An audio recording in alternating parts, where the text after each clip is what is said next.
No, I can't fold my... I'll just roll with this setup and deal with it.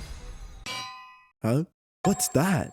The Regen Shield, one of the 3 shields that you can buy to protect yourself from harm's way, but considered by many as middle of the pack or even useless. But it truly can be good in a lot of situations. Today, I'll be breaking it down on why most people don't run it, why you should start buying it, and what are the steps to make this as effective as possible. Hey, I'm Tricycle, your workout enthusiast, your Regen Shield connoisseur, and let me explain to you why this new addition to the shop is something that went under the radar for far too long.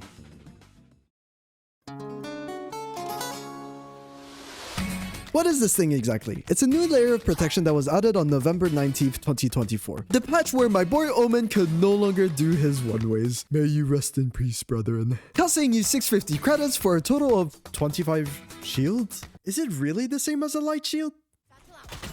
Good Josh.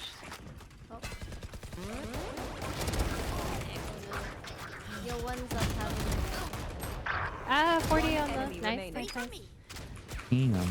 Oh. It heals you! More specifically, this part heals. Huh? I left a couple of details though. The most obvious one is you have extra protection in reserve. The item withholds 50 bonus shielding on the side, ready to be used once 2 conditions have been met. Your shield took damage and you don't take damage for the next 3 seconds. Oh, would you look at that? Back to 25. And it will keep doing that until you run out of the full 50. And the second party trait that separates itself from its counterpart, it's able to tank 100% of the damage until it breaks.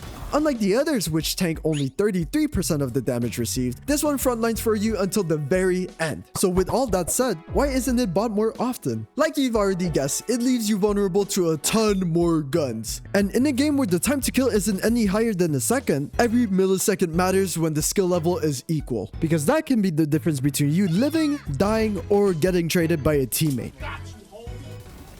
And you've had those moments as well where you lived with the tiniest bit of HP. Well, without the full shield, that wouldn't exist. Which means a lot more eco guns can fry you in less time. But I'm not one to back down from a little bit more fun. So what are the benefits? Let's look at this clip for example. I'm fighting on the newly reworked breeze, and I try to catch these people that are trying to move in onto the side. Sadly, none of my bullets catches them, and I eat a stray one instead. Thankfully, I get back into cover, recuperate myself, and get one through the smoke. Not without tanking another bullet. Here shows you the first real pro, poke soaking. If you get thrown a damaging util or eat a singular stray bullet from a smoke, the shield is capable of tanking the majority of the damage before your HP has to pay the price. But when does the Regen shield outvalue the full shield? Well, if you do simple math, it just matches the full shield with just 1 regen. And if we use the Regen shield to its fullest potential, it even lets you tank an extra shot from the Vandal. This is very good to know, but it doesn't come without its caveats. In a normal setting, you would be eating a lot more bullets in a fight. And I simply need to show you just one stat line to make you realize how goated the Regen shield is. This chart represents on how much HP you would have left depending on how many bullets you would take in one go. And if you ever get that regen off, you would end up at the same HP as if you had the full shield. As long as you don't get one tap, you effectively have the same HP as a full shield. But the second benefit is low-key not talked about enough. The free change. Yes, of course, the shield has a 350 credit difference with the other one. But have we thought about recycling it? In the normal buy round, you have to restock all your abilities, guns, and shields. Because these have a limited use, these disappear upon being blown up, and these don't regenerate. You already know where I'm going with this. 99% of the time, you will not be able to fully utilize the 75 shield in one round. And if in those situations you only got hit for 25 damage, you can reuse the other 50 for next round and utilize that extra money to buy teammates or have a stronger eco round. So all those pros are amazing, but what good is it if you just get one tap? No way, she tapped me! Well, the easiest answer to that question is just get better at aiming. But that's just boring. I'm more interested in exploring your creative side. There are a lot of different factors that can dictate your next decision. I've narrowed it down to 3 bite-sized concepts that should help you for your next play. With the last one, only you can answer.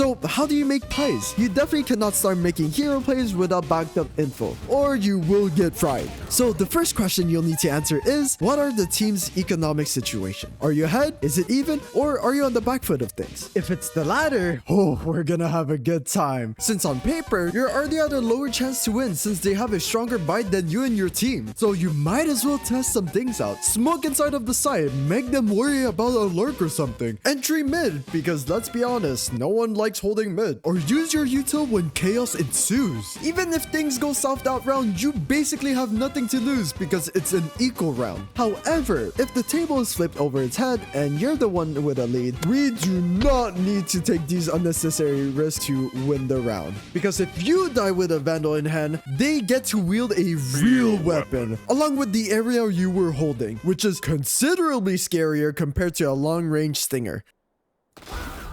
Okay. You can just triple dink me like that? Otherwise, on even rounds, go wild. Winning the mental battle is the most important thing in the solo queue experience, and it's not even close. Be the wild card they need to fear.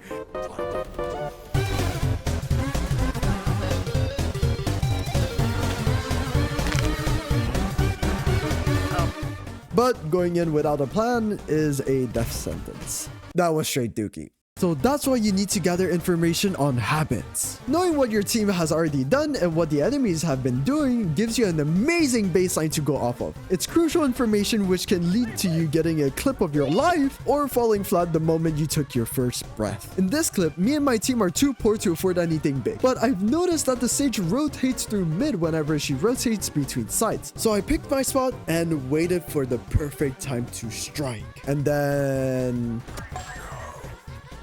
I was too impatient. I wanted to take the fight immediately, but if I waited just a tiny bit longer, I could have snuck up behind them and got an even 2. But that's why you do these things, to learn from it and get better. Because right after this round, I decided to actually be more patient and get the kill. Would you look at that? But not everyone can make the same play. Learning your character's limits is the final boss for your decision making. Knowing what you can and can't do is something that can take a long while before you can reach new heights.